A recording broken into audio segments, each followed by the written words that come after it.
Yes, we are, and so well rested. We're coming off a great weekend, at least It for me. is. Lots of resting, whether you celebrate the holiday or not. It is a great time to take some good care of yourself. It is. It is. For me, it was interesting because I was in Asheville for a few days, just kind of like finishing touches for my Mhm. wife moving out of Asheville, and then she's in India doing her training, expanding for one more month. She's gonna be there. I'm super excited. Talk to her, and she's actually living It's very interesting. The place she is in, there's at least that her dorm has no air condition, tons of mosquitoes. No. There's only internet for 2 hours a day, 1 hour in the morning, 1 hour in the evening.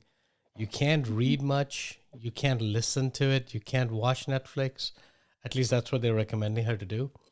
And I was talking to her today, and I asked her a question: how's your day been? She's like, I'm loving it. Right? Mm. She's not. She's now missing an ounce of unnecessary chatter that we all put ourselves into, which I Hmm. think is really in theme, in line with what we talked about last time, as in we let ourselves think that our life has been too hard Hmm. because we're not connected. I think the problem that more thinking I've been thinking about a little bit more. I think the challenge that happens is that we're looking for external validation. Most of us, I can't generalize it. Kind of like it's not true for everyone. Most of us, this is my theory. Again, I'm not qualified to prove it scientifically, but my theory is that a lot of the conversations we go within ourselves is happening because of some external validation that we're all looking for, Hmm. right? And that So could be different things depending upon the person. Like me and my sister, dramatically different, but both yeah, still looking. I think most of us are looking for external. I was listening to this interesting philosophical conversation this morning, of course, on YouTube. That's like On my YouTube Shorts, I hope not. not shorts this time because I think these kind of conversations is much deeper. This guy was talking about the three layers to mind: your conscious mind, your subconscious mind, and your unconscious mind. And unconscious mind is where everything is about you is buried. He described it as a very interesting analogy. She's like a human life is three-storied building. The two-storied are underneath the ground. You only see the first one story, right? And that the story that's on the top is the smallest. It's like a pyramid. The second story or second floor, which is the first floor under the basement, under the ground, is a little bit bigger. But the biggest and the most broadest is the last layer, which is the unconscious. And then he started talking about, which kind of like a vivid visualization pattern, the sunlight. The sun shines the most on the topmost layer, which is above the ground. And he's like, maybe the first layer under the ground has some windows. There's some glimpse of sunlight, but the darkest layer is going to be where the sun can't reach, is the last level, right? It was very interesting as I started thinking about it that most of us live our life on the surface. It's a new meaning when we say we're living the life on surface, is because we're living on that first floor, right? All of our lives. That's the lives we're trying to perfect. That's the life we're trying to portray to others. That's where the living what do they call living with the Joneses now? Keeping up with the Joneses. Keeping up, thank you. Keeping up with the Joneses, all that stuff happens at that layer. The layer below it, it's a little bit more, people can tap into it somewhere. But the true nature of who you are really starts at the lowest level, which is the darkest level. In the analogy we're talking about a building, it doesn't mean dark as negative. Dark as in where there's no sunlight. So it needs a little bit more digging to it. I really like that analogy, and kind of like thinking of what we were talking about before, is that the victim mentality is the topmost layer, right? Is my life sucks, or my life has been hard, or this thing has happened to me. It's all external. All these are valid. I'm not saying they're invalid. People's lives have been hard. I mean, people have been abused, right? So I'm not saying domestic violence, all that stuff. I'm not saying it's not true for them, but it's still at the surface. Right. And that's where we've continued to live. So the key question now becomes is how do we get down to the levels where there's no sunlight, and how do we shine light on those levels? Right. It was a very interesting analogy, and I was thinking about it. I'm like, we'll bring it up to this conversation. And you know what? I actually recommend you guys listening to all of you guys. So none of the thoughts that I share here are mine. Right. I was thinking about it the other week, and I'm like, I feel like an imposter. I feel like an imposter Well, because most I've ideas never. come from somewhere. It's not mine, right? I don't take any credit for that. I think what these thoughts make me think is think go a little bit level deeper into it. Makes you think, it makes you process whatever is going on internally. So what I would say is that if you don't want to listen to me, that's okay. These are borrowed thoughts anyways. I'm just trying to reflect my own opinion on these thoughts, right? But listen to other people. Listen to more of these conversations. Most of you are probably listening to or watching videos of comedy shows or for funny animal videos. Add to that something more deeper, right? Mhm. Ideally, you want to start your day with that because it gets you into that mode of thinking. And what they say is that as soon as you get up, your brain waves are most optimal to bypass the logical mind, to bypass the conscious, which is what we're trying to do, right? If Mhm. somehow you can use that moment to break down your logic and go deeper into your subconscious and unconscious, you may hit something that's going to change your entire life. That Mhm. can. I can't guarantee again because I'm not qualified, but I've seen moments of clarity in my own thinking when I sit for meditation early in the morning versus late in the afternoon, right? It changes.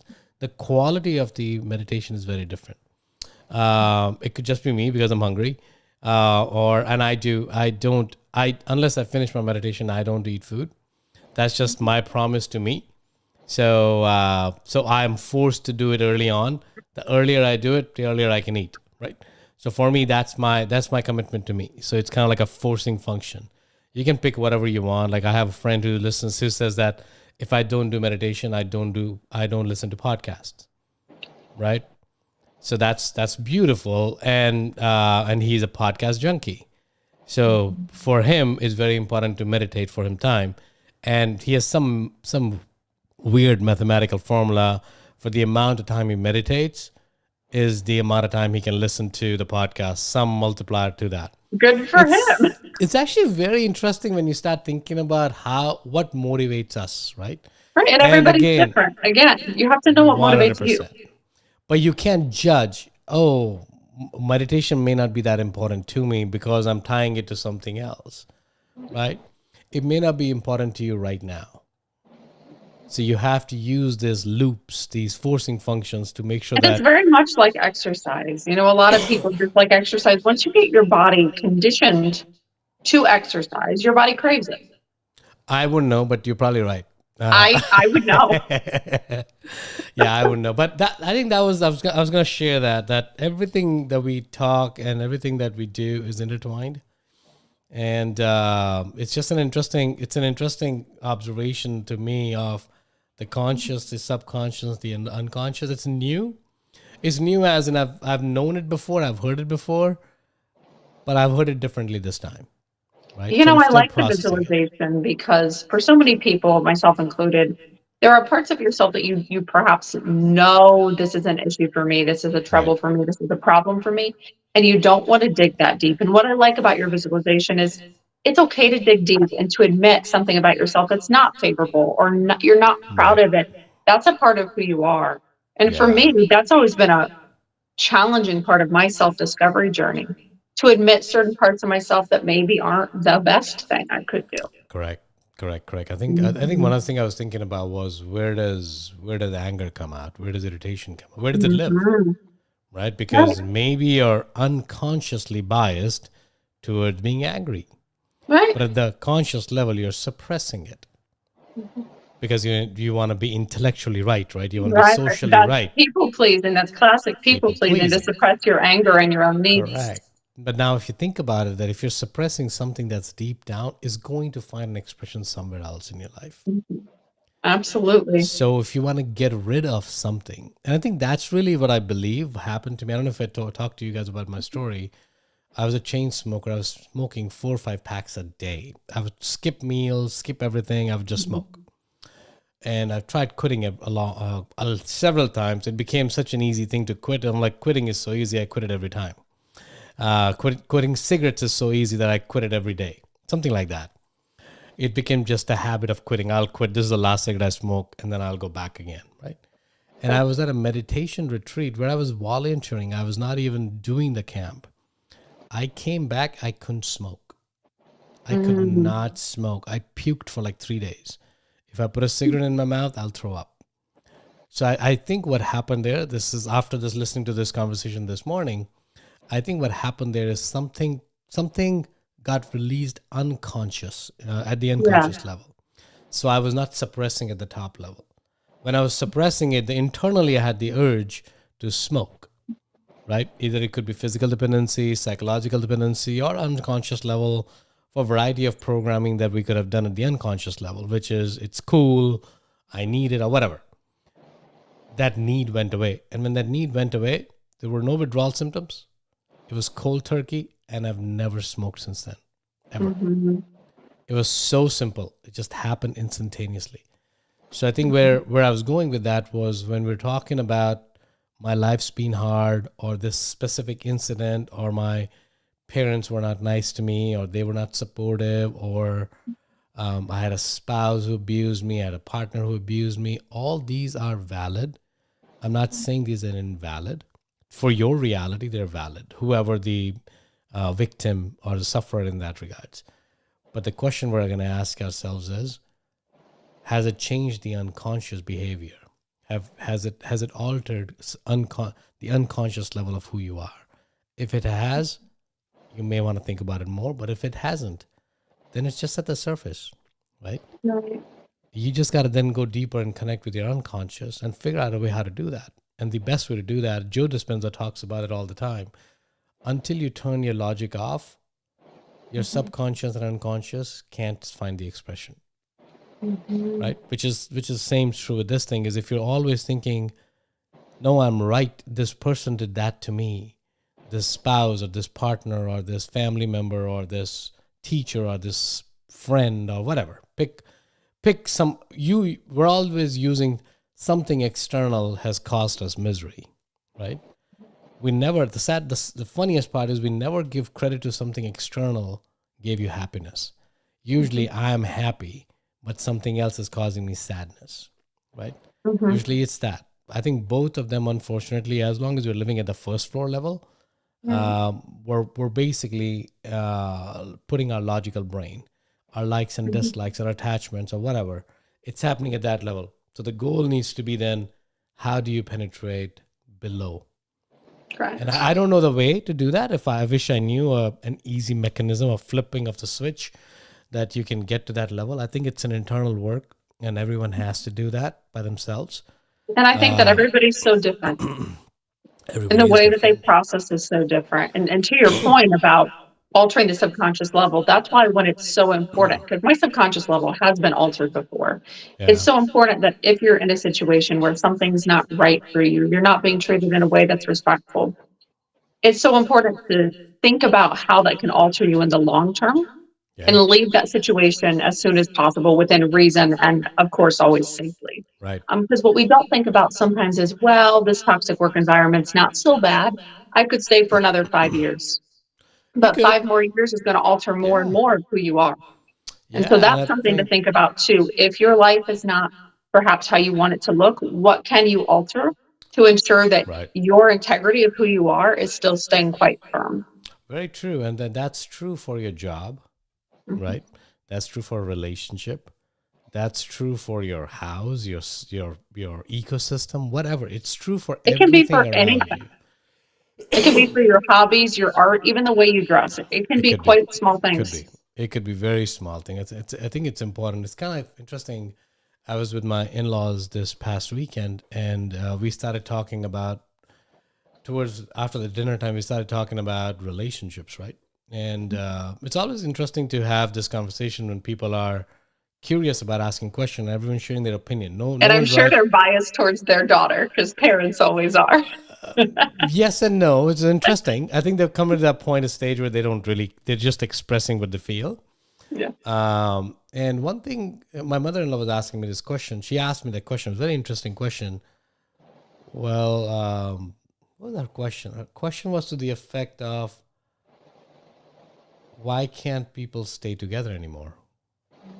We're talking about Indian culture. Indian culture, the divorce rates have gone up crazy.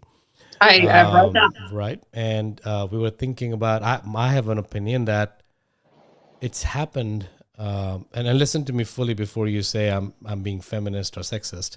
I'm not. I think it happened when women started to work and women started to have financial independence. Because what led them to believe at that point is like, I don't need a man to live my life. So if I'm going to be unhappy and I'm going to suffer my rest of my life because my partner is abusive or my partner is not somebody I can work with for a long term, I can't see the life with them, they're choosing to walk out of a relationship, right? I have a very strong feeling that could be causing it.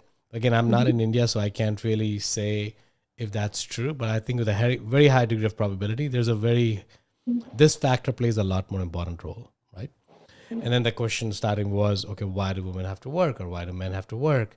And it then started talking about, I think the conversation that we were started talking about is, look, it doesn't matter who is making the money anymore. It used to.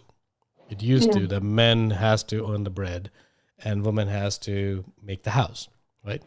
Or something to that effect. But now it doesn't matter. Just because you have a specific gender doesn't mean that you have an assigned role. It's a collective decision for a family saying whether the husband's going to work or the wife's going to work, or nowadays, two husbands, two wives, doesn't matter. One person is going to work and the other person may choose to stay back to take care of the house, to take care of the kids and whatever, right? Whatever reason they have. And there's nothing wrong in that. When we start talking about divorces, like how do divorces happen? And the thing was that she was saying that, oh, the woman should get more because they stay back.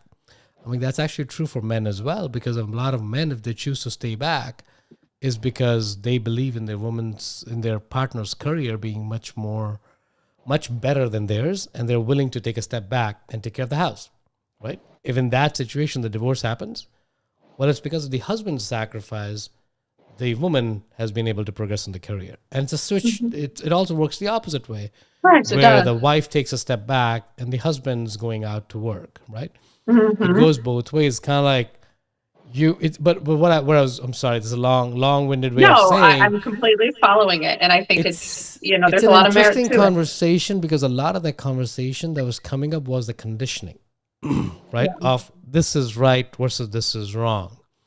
And I'm surprised that we were able to talk for as long as we were able to talk to, because by me, I challenge my own statements Right. And they come and from a different others, generation. and they come of a very different generation. They could have felt insulted and all that stuff. Like, one thing I still haven't been able to figure out with their statement was, well, two people should live together at some point because old age would be very lonesome. And I was like, that's probably a very sad way that you're together. I can probably see a reason why they're coming from there, because they're in that age and they can realize what They that think means. differently. They think differently. But where I stand right now, I don't know if I want a long life if I'm living with somebody just because I need them to take care of me, but I hate them. Mm-hmm. What would I, Mm-hmm. thinking out objectively right now, because I'm not there. I think when I'm there, I'm probably Right. going to be more emotionally charged. But thinking about it objectively now, what would you want? Which is Yeah. actually true. Now bring it back to our previous conversation, which is actually true.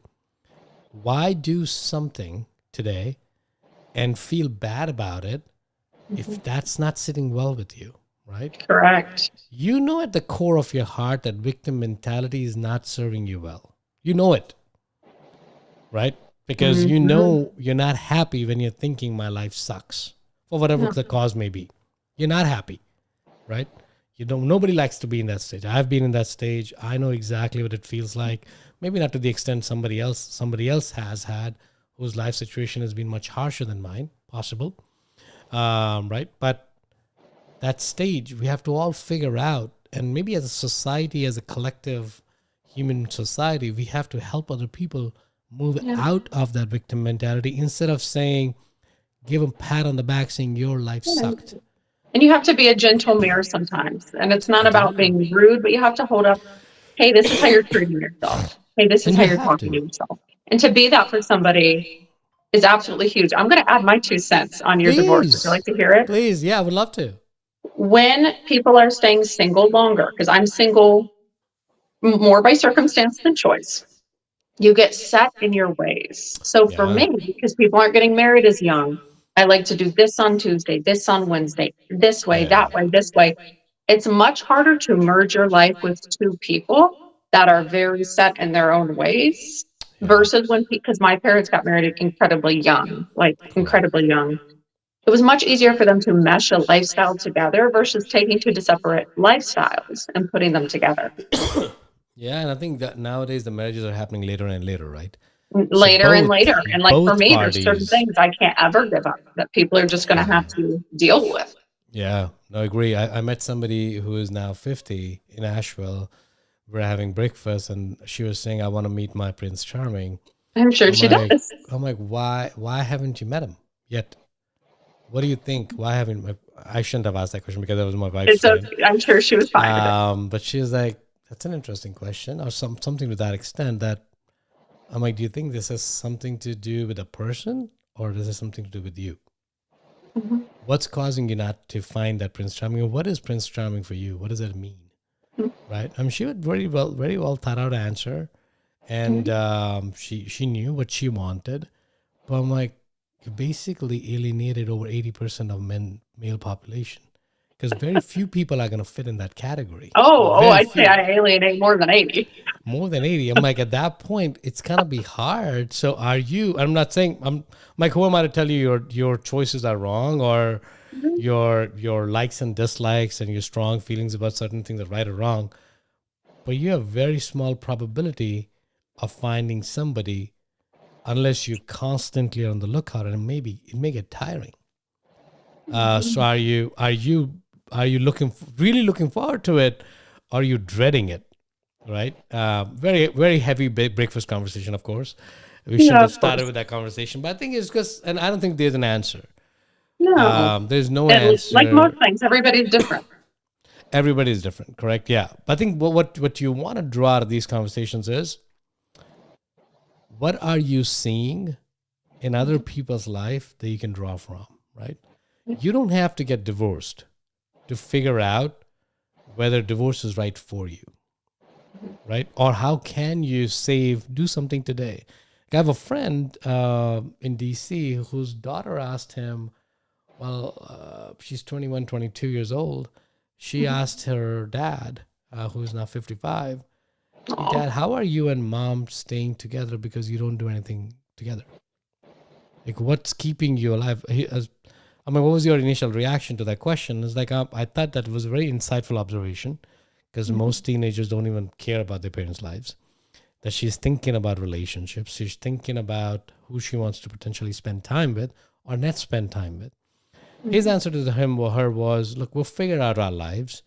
We like to do things separately and we like to do things together. Unfortunately, there are few things we like to do together. Um, but those small things that we like to do together are way more important for us to then separate our ways. Beautiful answer, right? Honest answer, right. but a beautiful answer. But then the same point is that you have to figure out. I'll actually take it a very different way. What do you like to do with yourself, Hmm. right? How do Yeah, you that's an like to incredibly spend? important question How do that you like so to many spend? singles begin to understand. How do you like to spend time with yourself? Yeah. And that's a relationship with you. Do you have a relationship with yourself before you can invite somebody else into that relationship? If Hmm. your third level, the first floor and the second level of the basement are not connected, you don't have a relationship with yourself. So anyone that you invite into that relationship is going to disappoint you. Period. Because you're going to change, right? You're going to evolve. You're going to find, if you've always lived on the surface, which is the first level, first floor of that building, you'll never know who you are. And how fair is to for you to that person or to your team members or to your kids to To your continue showing. employees, it could be to anyone. So be very Could be creative. anybody. It could be anybody. But how fair is for you to invite somebody else and then blame that other person that they did this to you, Correct. right? So That's part an of that incredibly is important point because people don't, and even businesses do not complete you. they don't. Writing the You book doesn't cannot. complete you. It's all stuff to consider. You have to feel. You have to be whole by within yourself. If you're Hmm. looking for external validation, and I'm looking that too. I'm not saying I'm perfect. So don't take any of these conversations. These are the conversations we have. Let me just add a context. The conversation we have here are the conversations I'm having with myself. This is just another way for me to help me think. And That's it's a all it is. container to hold them in case it helps other people. If it helps other people, great. It helps me. These are my therapy sessions with Brooke. They go perfectly. And I love that. And I love that, right? So I think if someone can benefit from them, I heard something recently that a fool never learns from their mistake. A wise person take one lesson from their mistake. A smart person take two lessons from their mistakes. A smartest person learns from other people's mistakes. Right? I think we all want to be the smartest in that crowd. Now pick your adjective, whatever adjective you want there. Doesn't matter. Don't say wise should have been smarter. Doesn't matter. Don't critique that statement, what I just made. Figure out the essence of that statement and say that I don't have to make all the mistakes, right? I don't. Somebody else has already made that mistake. Can I learn something from that? Can I pick something from these conversations that Saket and Brooke are having? And can we take it forward for my own life? Mm-hmm. Hopefully you can. Sometimes you need somebody else to bounce the ideas from, right? Mm-hmm. And I know before Brooke reminds me, I'm going to put the QR code for my conversation. I didn't even have to remind him today. Yeah, see, I'm He's trainable. really with it on this I Monday. am trainable. I told you. He's So, trainable and he's going to make stuff happen. yeah, hopefully. So have this conversation with somebody else in your life, right? Mm-hmm. Ask the question from a friend. What do they think about your victim that you talk about in your victim? You may not be aware of the words you use, may not.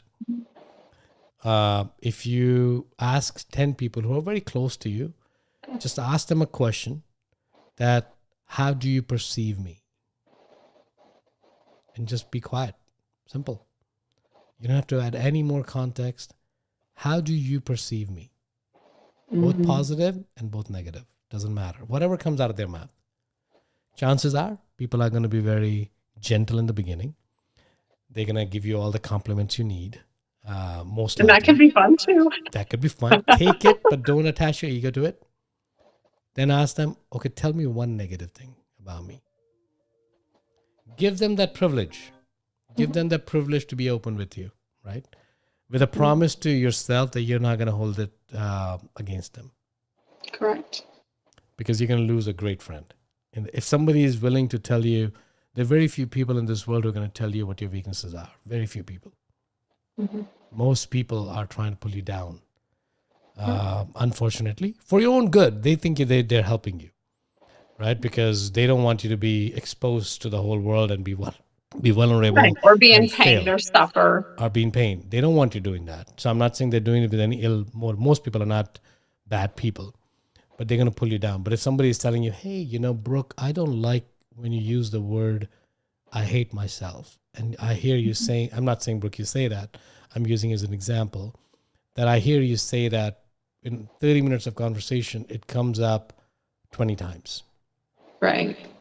Whatever you want to do with it, do it. Because you asked, I'm telling you. It's a beautiful feedback. You may not have never known it, right? In our home, we were talking about, I was telling my girls to figure out a way not to say the word like. And the only way I can say that, I'm like, look at the teenagers. How are they talking? They're talking like, I was like doing this, like has become a filler word. Yeah, it's a very strong filler word for Strong. people under 25. People under 25, and it's become the replacement of ums. right? But unless someone's pointing that out to you, you may not know it. It's as subtle as that. So you may be saying something about you and communicating something about you so subtly. And I'm not talking about clothes that you wear. That's fine. If you want to focus on that, that's okay too. I'm talking about a deeper level. When you're using those words are going to give glimpse into who you really are, right? Words are very important, guys and gals. They're very, very important. How you use them, and it's a journey that I'm on to make sure that I try to use the right words. I'm not always, but that's the struggle I'm always having in a positive direction. So use the words consciously, use the words correctly, and if you don't know the right word, don't speak. It's actually not that hard. Or say, hey, I don't know how to properly articulate this, but here's my try. Definitely. I mean, that's okay as long as the person knows so they won't judge you, right? Yeah, exactly. But anyways, have a conversation with somebody. If you don't know anybody to talk to this about, You can talk to this guy you right can here and talk to he'll me have a for lot sure, of right? fun with it. As I told you last time, I won't give you any answers, but I'll leave you with powerful questions. And questions are where the answers lie. Because if you haven't asked the right question, you're not going to you're not going to get the right answer. The question has to be correct. So Now most of that was a the, soundbite. That was sorry, quite good, wasn't it? it's important. It's important, It right? is incredibly important. And if It's you're not somebody in who, the, it's never in the answer. It's in the right. question. It's in And the if you're question. somebody who needs to be asked those tough questions, he has his door right open for you. Please do. Please feel free to set up. I mean, He has too much fun with it. It'll be like another therapy session for him. I would rather have these conversations than do anything else, to be honest. I wish I had all the time in my life available to have conversations about people's motivations, their fears, their drivers, their goals, their ambitions. Because that's the most beautiful part of being human. It's not about how much money you can make or what job do you need to do. It's not about that. It's about these are the core things. And once you address that, something's going to hit so hard that you would be unstoppable. Right? And guys, he's going to jump for joy if you hop on his calendar. So do Please it. You have a do. great Please do. If time. not for you, for me. Give me that luxury of these conversations. But thank you again for listening. Thank you again, Brooke. Thank you again for listening. I know we talked a lot of random stuff today. I think it was a good, consistent flow. If you listen throughout, you'll see how the topics connect organically to one another. They do connect. They do connect. There's an underlying theme with anything we're going to do. We're not going to talk about money here too much. We may sneak in once in a while if that's an important topic for on my head. But I think it's really around what is going to make us succeed in life. And success not in terms of financial terms is going to be more than that. Right? So come to these conversations with that in mind. You won't be disappointed. If you tell me I didn't tell you how to do personal budgeting, well, it's not the promise I give anyways. It's going to be more about these conversations. And our big hope is that you have fun and walk away with at least something to chew on. Yeah. And if you're not getting any value out of it, for those of you who've spent the time, I'm very careful I'm very concerned about wasting your time, right? So let me know what about these conversations not clicking with you. Yeah, give feedback, good, bad, and neutral. Correct. Especially if you're liking it, you tell me you like it, great. But I'm more interested in folks telling me you just wasted my 30 minutes of my life. Perfect. But tell me what about that would you have liked to be improved? Because if you spent 30 minutes, you stayed with me for 30 minutes, that means something held you back, but you didn't get the maximum value. So I would love to twist a few things to make sure that you walk away with actionable insights and something that's going to move the needle in your own life. That's my goal. That's my promise. If you tell me I need to improve, I will do my best to improve. But thank you again. Feel free to schedule a call. It's free. It's a 30-minute conversation. Chances are we'll talk for an hour. But feel free to schedule a time with me, and we'll love to have you on. Thank you, everybody. Brooke.